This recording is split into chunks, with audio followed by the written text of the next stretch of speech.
Buen día, hermanos, que el Señor les bendiga. En esta hora estoy aquí para repasar con ustedes el capítulo 36 y 37 del libro Deseado de todas las gentes. Mi nombre es Janet Class y quiero comenzar con una oración. Oremos. Buen Dios y Padre nuestro que estás en los cielos, alabamos y glorificamos tu nombre en esta hora. Te suplico, Señor, que me des entendimiento y sabiduría para poder repasar con nuestros hermanos estos capítulos y que los mismos puedan ser de gran bendición para todas las personas que lo escuchen. Esto te lo pido en el nombre poderoso de tu Hijo amado Jesús. Amén. Bien, hermanos, este capítulo se titula El toque de la fe y vamos a estar hablando sobre dos historias que encontramos en el Nuevo Testamento, la historia de la hija de Jairo y la historia de la mujer de flujo. Definitivamente son dos historias que muestran una fe a la que nosotros deberíamos, ¿verdad?, aspirar. Dice que al volver Jesús de Gadara a la orilla de la playa se encontró con una muchedumbre que lo estaba esperando para escuchar su palabra. Y él se quedó un tiempito allí con ellos, pero después partió hacia la casa de Leví Mateo, donde ya él tenía una cita para encontrarse con los publicanos. Es allí donde él se encuentra con Jairo, el príncipe de la sinagoga.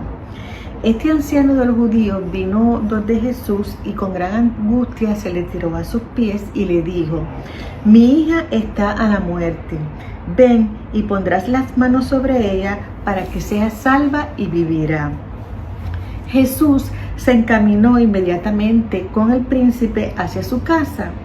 Y aunque los discípulos estaban acostumbrados a la forma en que Jesús obraba y conocían muy bien sobre su misericordia, se sorprendieron de verle acceder a la súplica de este altivo rabino. Sin embargo, lo acompañaron. También con ellos se fueron parte de la multitud que estaba allí a la orilla de la playa. La casa del príncipe quedaba bastante cerca de donde estaban, pero iban muy lentos por la gran cantidad de personas que lo apretujaban. La dilación impacientaba al Padre, pero Jesús, compadeciéndose de la gente, se detenía de vez en cuando para aliviar algún doliente o consolar algún corazón acongojado. Mientras estaban en ese proceso, ¿verdad?, en el camino, un mensajero se abrió paso entre la multitud y llegó donde Jairo y le dijo que su hija ya había muerto, que era inútil que molestara al maestro. Mas, dice aquí, el oído de Jesús distinguió las palabras y le dijo: no temas, cree solamente y serás salva. Así que Jairo se acercó más al maestro y juntos apresuraron el paso. Cuando llegaron a la casa del príncipe, ya estaban las plañideras y los flautistas pagados, ¿verdad?, llenando el aire con su clamor. Esta presencia de la muchedumbre y el tumulto contrariaron el espíritu de Jesús y trató de acallarlos diciéndole: ¿por qué alborotáis y lloráis? La muchacha no está muerta, ella duerme. Ellos se indignaron porque a ellos los habían contratado porque había una persona que había fallecido y ellos estaban allí haciendo su trabajo.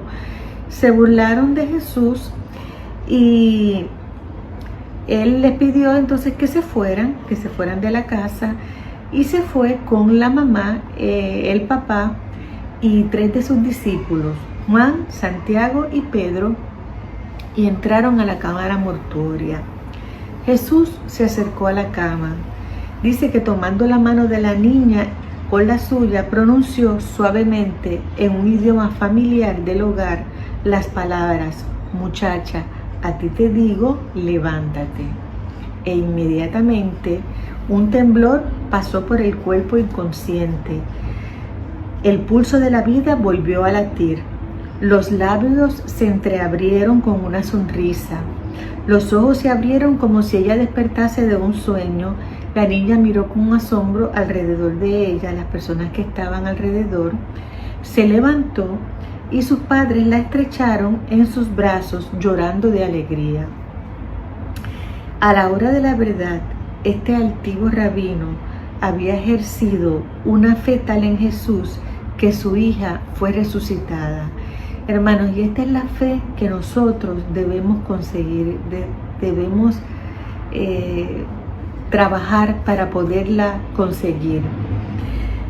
Después de esto, va un poco hacia atrás el relato y nos dice que en el camino hacia la casa de Jairo había una mujer que durante 12 años había estado sufriendo de una enfermedad y había gastado todo lo que tenía en médicos y remedios solamente para que le dijeran que su condición no tenía cura.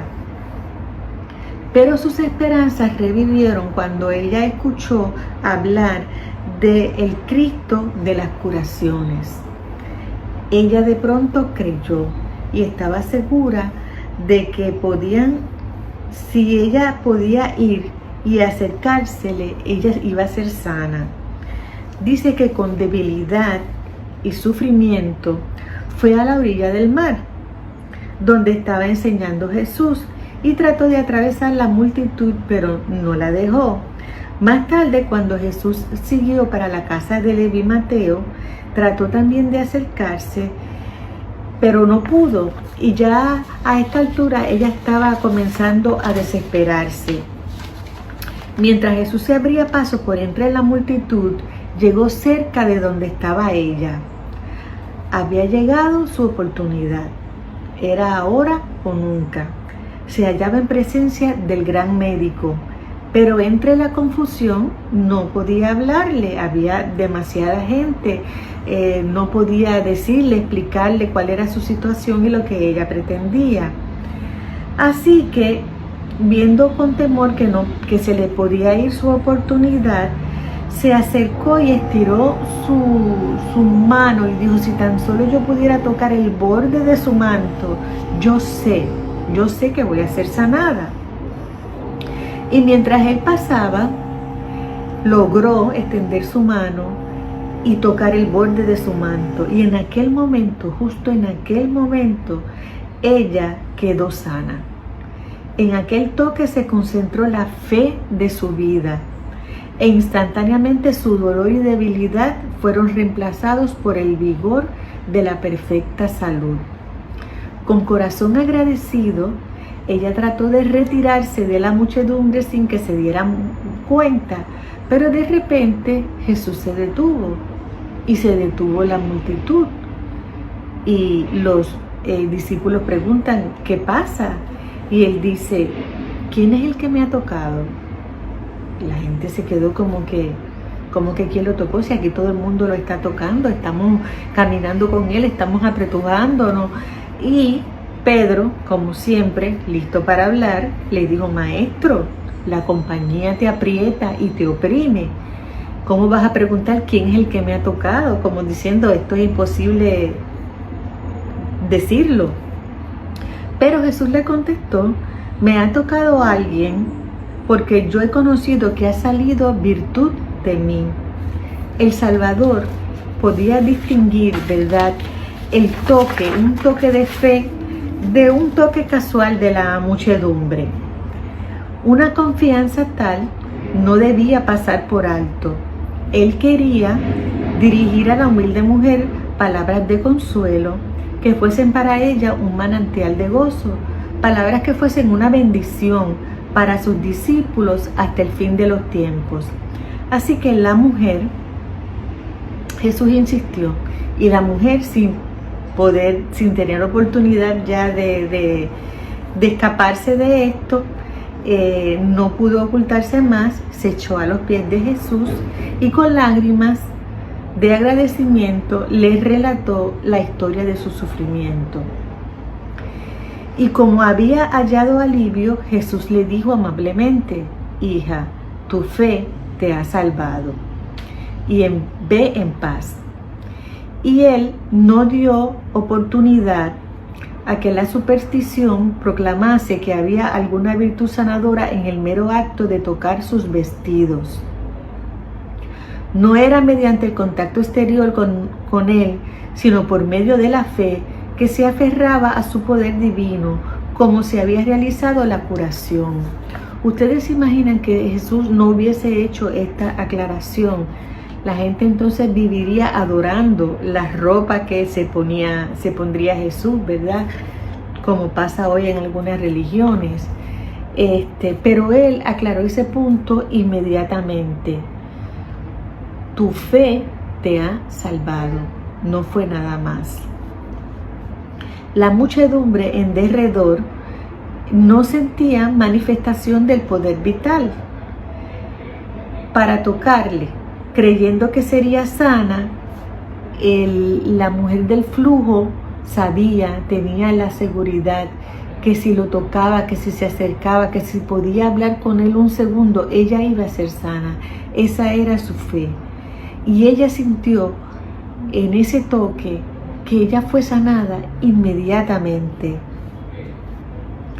Una fe nominal en Cristo que le acepta simplemente como Salvador del mundo no puede traer sanidad al alma. Tiene que haber algo más. No es suficiente creer acerca de Cristo, debemos creer en Él. La única fe que nos beneficiará es la que le acepta a Él como Salvador personal, que nos pone en posesiones de sus méritos. Muchos estiman que la fe es una opinión.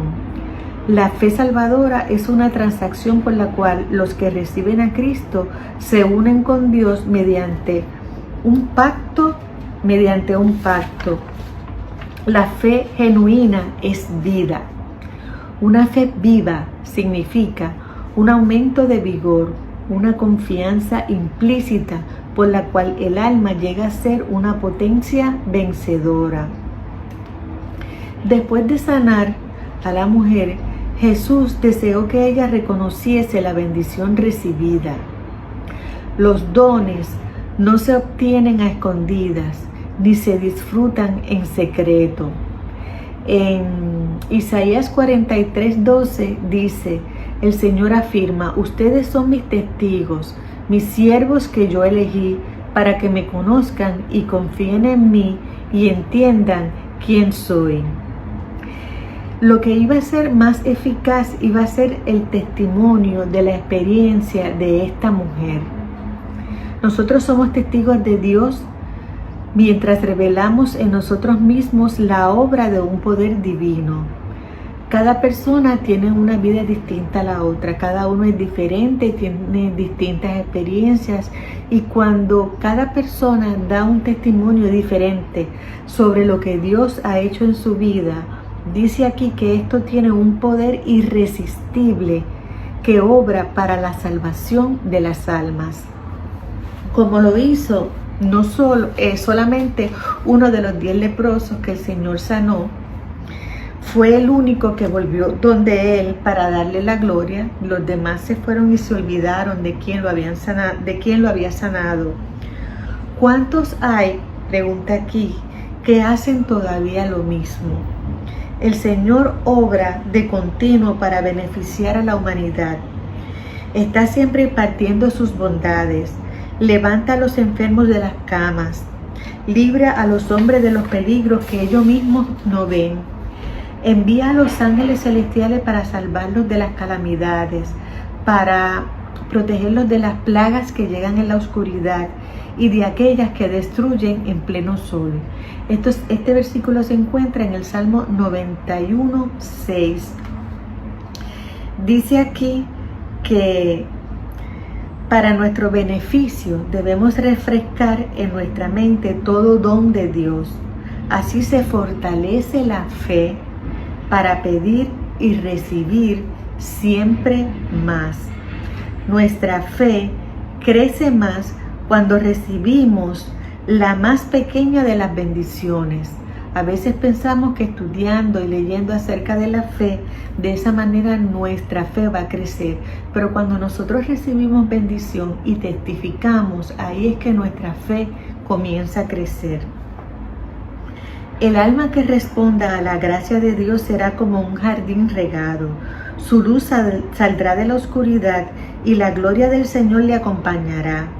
Recordemos pues la bondad del Señor y la multitud de sus tiernas misericordias. Como el pueblo de Israel, levantemos nuestras piedras de testimonio, inscribamos sobre ellas la preciosa historia de lo que Dios ha hecho por nosotros.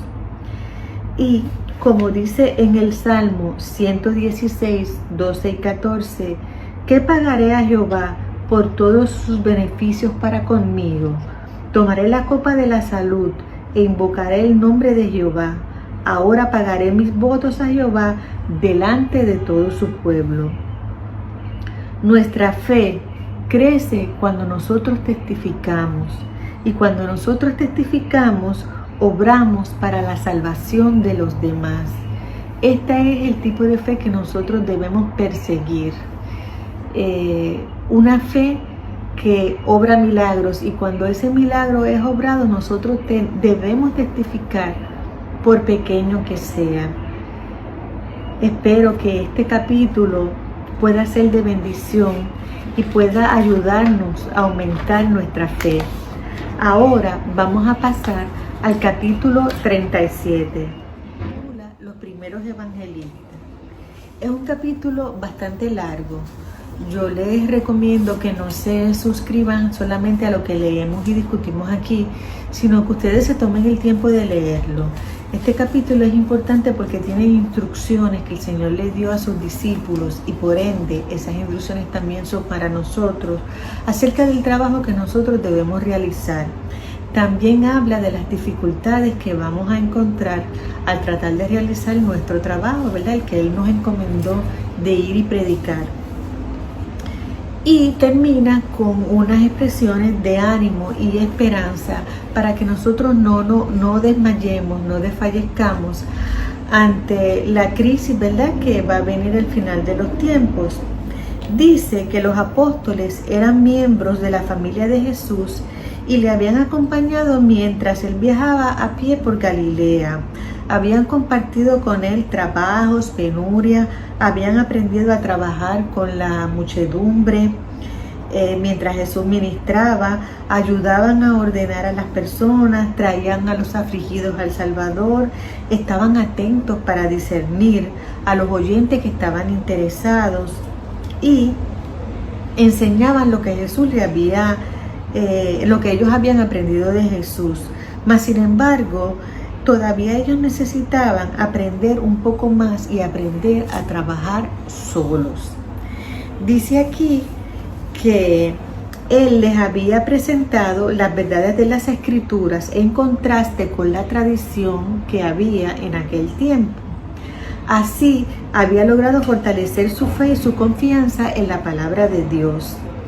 En la educación de los discípulos, el ejemplo de la vida del Salvador era mucho más eficaz que la simple instrucción doctrinal. De esta manera, cuando ellos estuvieran separados del Maestro, recordarían cada una de sus enseñanzas. Y la primera instrucción, ¿verdad?, que ellos recibieron y que también es para nosotros es la siguiente. Llamando a los 12 en derredor de sí, Jesús les ordenó que fueran de 2 en 2 por los pueblos y las aldeas. Ninguno fue enviado solo. Así podían ayudarse y animarse mutuamente, consultando y orando. De la misma manera, envió más tarde a los 70. Era el propósito del Salvador que los mensajeros del Evangelio se asociaran de esta manera. Dice aquí un mensaje directamente para nosotros. En nuestro propio tiempo, la obra de evangelización tendría mucho más éxito si se siguiera fielmente este ejemplo.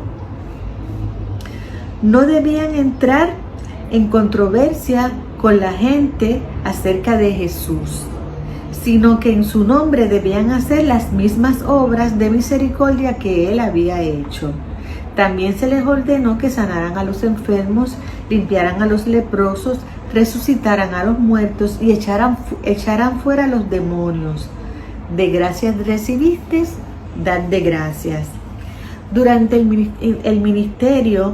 durante su ministerio, Jesús dedicó más tiempo a sanar a los enfermos que a predicar. Sus milagros atestiguaban la verdad de sus palabras, de que no había venido para destruir, sino para salvar. Su justicia iba delante de él y la gloria del Señor era su retaguardia. Mientras él pasaba por los pueblos y por las ciudades, era como una corriente vital que difundía vida y gozo por donde quiera que él fuera. Dice también que hubo ciudades que fueron enteramente sanadas solamente con el paso de Jesús a través de ellas. Los seguidores de Cristo han de trabajar como Él obró.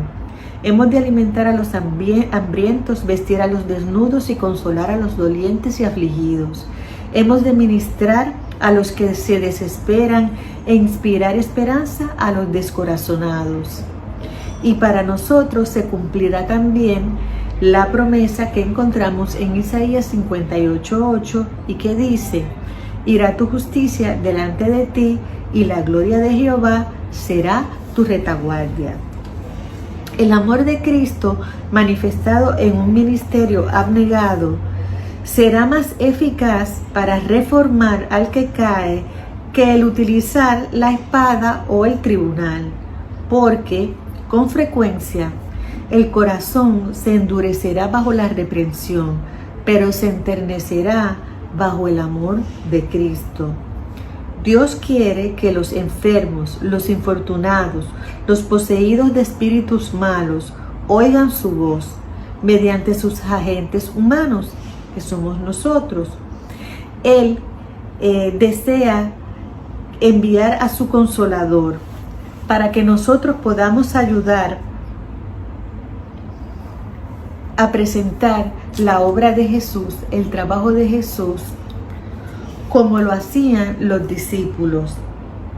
El Señor tenía sus estrategias para que los discípulos fueran a hacer su trabajo. Y estas estrategias son también mensajes para nosotros que podemos aplicar hoy en día. En su primera gira misionera, los discípulos debían ir solamente a las ovejas perdidas de Israel, porque si ellos hubiesen ido primeramente a presentar el evangelio a los gentiles y a los samaritanos, habrían excitado el prejuicio de los fariseos y se habrían metido en una controversia que los habría desanimado en el mismo comienzo de sus labores. Así que además era importante que los apóstoles comprendieran, en primer lugar, que el evangelio era para todas las naciones. Él tuvo que prepararlos para trabajar con los gentiles. Dios se proponía hacerles sus mensajeros. Por lo tanto, los judíos eran los primeros que debían oír el mensaje. Lo escuchaban, se preparaban y entonces estaban listos para ir a predicar el mensaje a los demás pueblos. En esta primera gira, los discípulos debían ir solamente donde Jesús había estado antes y había conquistado amigos. Las instrucciones eran que no debían permitir que cosa alguna distrajera su atención. No debían adoptar la indumentaria de los maestros religiosos de la época, ¿verdad? Ni usar ningún atavío que los distinguiese de los humildes campesinos.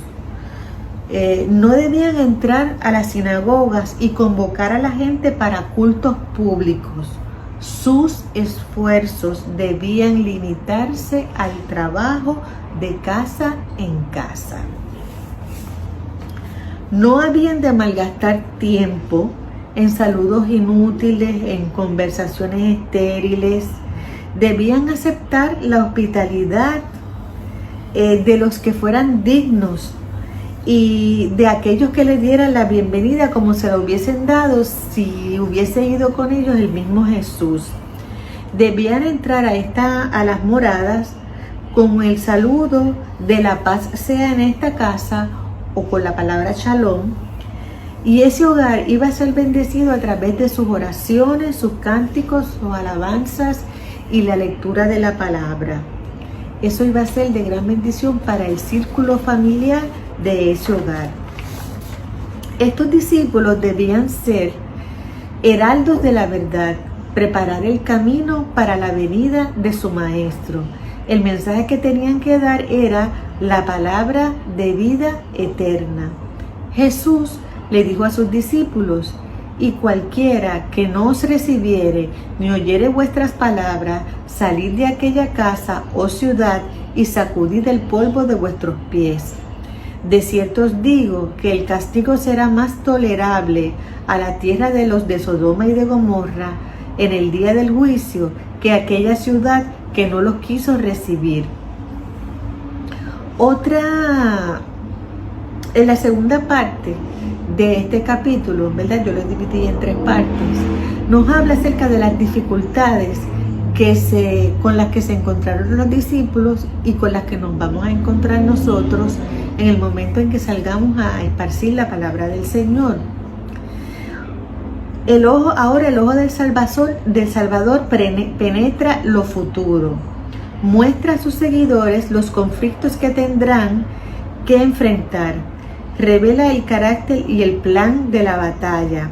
Les presenta los peligros con los que se van a encontrar, la abnegación que necesitarán para poder continuar su trabajo. Su lucha no había de reñirse contra la carne y la sangre, sino contra los principados, contra las potestades, contra los gobernantes de las tinieblas de este mundo, contra las huestes espirituales de iniquidad en las regiones celestiales. Este versículo se encuentra en Efesios 6:12. Todos los seres celestiales están en el ejército y hay más ángeles en las filas. El Espíritu Santo, el representante del capitán de la hueste del Señor, va a dirigir la batalla. Nuestras flaquezas pueden ser muchas y graves nuestros pecados y errores, pero la gracia de Dios es para todos los que contritos la pidan. El poder de la omnipotencia está listo para obrar en favor de aquellos que confían en Dios. Se nos insta a ser prudentes como serpientes y sencillos como paloma. Cristo ejerció el mayor tacto y atención cuando estaba aquí trabajando con la gente. Nunca fue rudo ni dijo innecesariamente una palabra severa. Nunca causó una pena innecesaria a un alma sensible, pero sí denunció intrépidamente la hipocresía, la incredulidad y la iniquidad, aunque había lágrimas en su voz al pronunciar las severas reprensiones. Para él, cada alma era preciosa a su vista, y nosotros, como los siervos de Cristo, debemos actuar como lo hizo el Señor y no como lo dicta nuestro corazón, ¿verdad? Necesitamos tener una íntima comunión con Dios bajo la provocación, un torrente de palabras, para no dejar que la provocación nos lleve a decir un torrente de palabras de las cuales después nos vamos a arrepentir. Esto es lo que Satanás quiere que nosotros hagamos, y estos son sus métodos. Pero la gloria de Cristo es nuestra fortaleza. Entonces vamos a poder presentar el Evangelio con tacto. Un consejo que se nos da: el espíritu que se mantiene amable bajo la provocación hablará más eficazmente en favor de la verdad que cualquier argumento, por enérgico que sea. ¿Cuántos de nosotros, verdad, nos enfrascamos en una controversia con nuestros enemigos? Y saben que cuando hacemos eso, no solo estamos enfrentando a los hombres, sino que también estamos enfrentando a Satanás y a sus agentes. En Lucas 10:3 dice: He aquí yo os envío como corderos en medio de lobos. Confíen en el amor de Dios y su espíritu se conservará sereno, aún bajo los insultos. El Espíritu Santo influirá en la mente y en el corazón, de manera que la voz no acopiará las notas de los aullidos de los lobos que van a tener ustedes alrededor. Nos dice que no debemos buscar el consejo de los hombres en las cosas que son de Dios. Los consejos que nosotros necesitamos los vamos a encontrar en su palabra, en la Biblia. Ahí está todo lo que Él dice, cómo debe ser, todo lo que nosotros necesitamos para hacer nuestro trabajo. Dios queda deshonrado y traicionado cuando sus siervos dependen de los consejos de hombres que no están bajo la dirección del Espíritu Santo. La sabiduría humana es locura para Dios. Los que en ella confían errarán ciertamente. Otra de las dificultades con las que nosotros nos vamos a encontrar, se nos explica que es las persecuciones, ¿verdad? Pero aquí también se nos explica que la persecución es necesaria. Dice que los siervos de Cristo serán llevados ante los grandes de la tierra, quienes de otra manera nunca habrían oído tal vez el Evangelio. La verdad ha sido presentada falsamente a estos hombres, que han escuchado falsas acusaciones contra la fe de los discípulos de Cristo. Con frecuencia, su único medio de conocer el verdadero carácter de esta fe es el testimonio de aquellos que son llevados a juicio por ella. Así que, cuando nosotros seamos perseguidos y caigamos presos, recordemos que tal vez esta es la forma de nosotros poder llegar a otras personas que de otra manera no van a poder recibir el mensaje.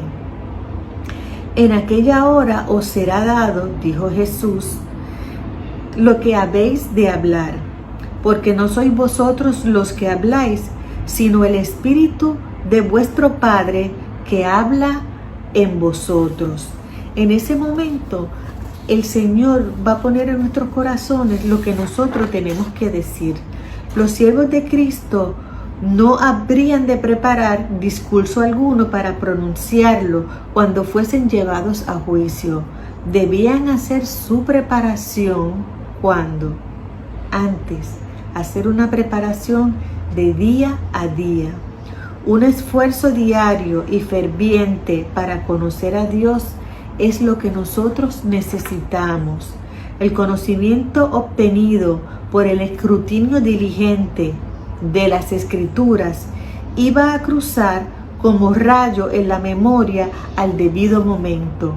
Pero si nosotros descuidamos el estudio de la palabra, cuando llegue la prueba, no vamos a tener de qué agarrarnos, no vamos a tener nada que recordar, porque no nos hemos preparado, no hemos estudiado, no hemos orado. Hay dos ejemplos que se presentan en este capítulo. Uno es el de Esteban, y les leo. De Esteban se dice que todos los que estaban sentados en el concilio, puestos los ojos en él, vieron su rostro como el rostro de un ángel. Los hombres no podían resistir a la sabiduría y al espíritu con que él hablaba. Obviamente, Esteban había hecho una preparación de día a día con Jesús. Y Pablo, escribiendo acerca de su propio juicio ante el tribunal de los Césares, dice: en mi primera defensa, nadie estuvo conmigo. Antes, más bien todos me abandonaron. Mas el Señor estuvo conmigo y me esforzó para que por medio de mí la predicación fuese cumplidamente hecha y para que oyesen todos los gentiles. De esta manera fui yo librado de la boca del león, ¿verdad? Así que nosotros tenemos que prepararnos para cuando vengan estos momentos de prueba, las cosas que nosotros hemos estudiado puedan ser recordadas y podamos utilizarlas para defender el nombre de Cristo. Los discípulos de Cristo serían entregados a la muerte por los miembros de su propia familia. Y en Marcos 13:13 se nos dice a nosotros: y seréis aborrecidos de todos por mi nombre, añadió, mas el que perseverare hasta el fin, éste será salvo. Se les ordenó a no exponerse innecesariamente a la persecución. Vamos a padecer persecución y vemos que es necesaria por las razones que se nos explica, ¿verdad? Es la manera de poder dar testimonio a otras personas que de otra forma no les llegaría el mensaje. Pero dice aquí que a los discípulos se les ordenó no exponerse innecesariamente a la persecución. Esto quiere decir que nosotros no debemos pecar de imprudentes, debemos ser prudentes. Cuando fue rechazado en Nazaret, Jesús, por sus propios ciudadanos trataron de matarlo, y él se fue entonces a Capernaum, y allí la gente se asombró de su enseñanza, porque su palabra era con potestad. Sus siervos no debían desanimarse por la persecución, sino buscar un lugar donde pudiesen seguir trabajando por la salvación de las almas. Y este consejo también se aplica hoy en día para nosotros. No pueden dejar de darse a conocer hasta que estén seguros de que pueden confesar la verdad sin riesgos.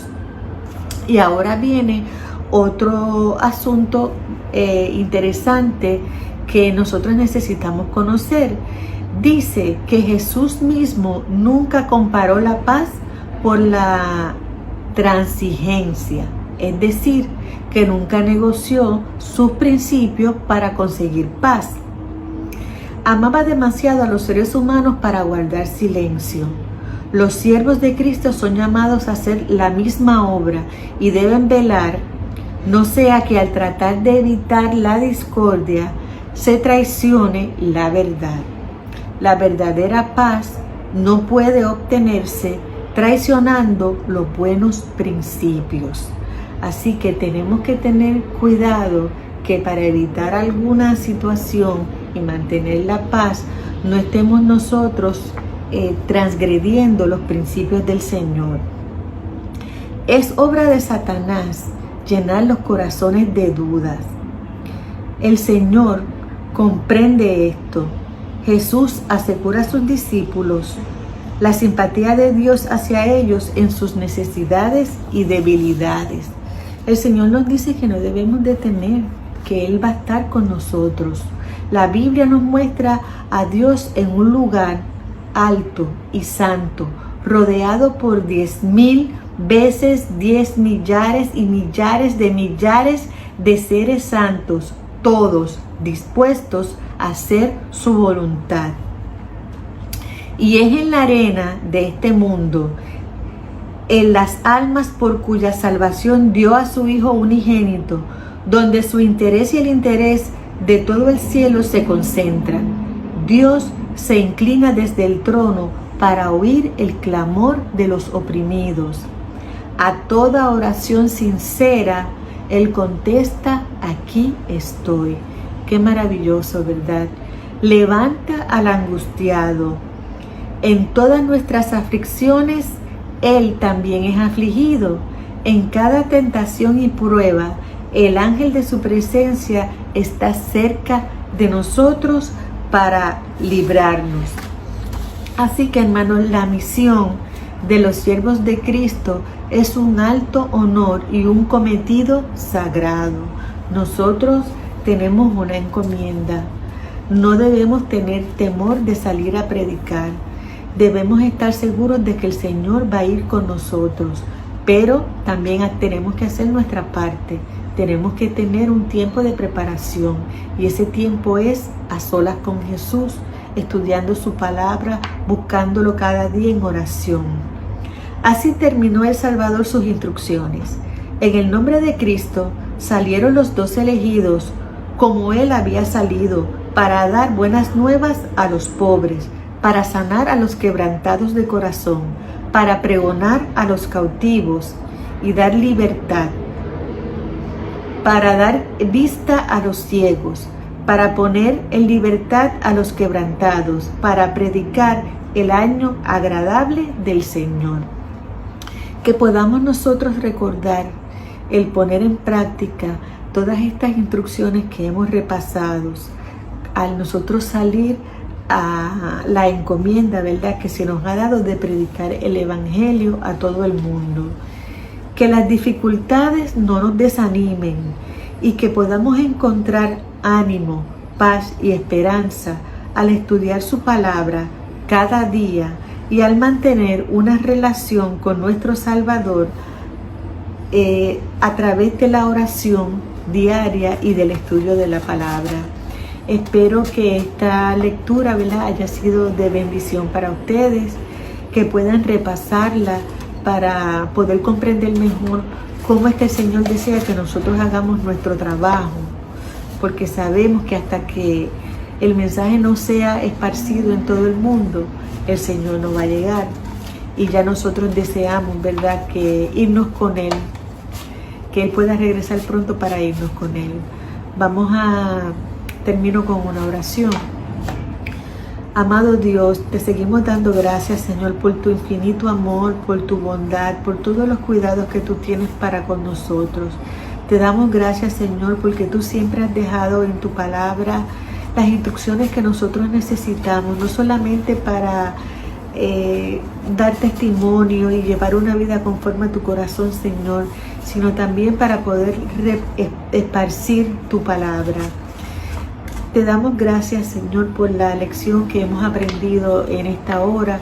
Te pedimos que nos ayudes a ponerla en práctica y que podamos llevar el mensaje de salvación a las personas que lo necesitan. Gracias, Señor, por ser tan bueno y tan misericordioso con nosotros. En el nombre poderoso de Cristo Jesús, te lo pedimos todo. Amén. Gracias, Señor. Que el Señor les bendiga a ustedes.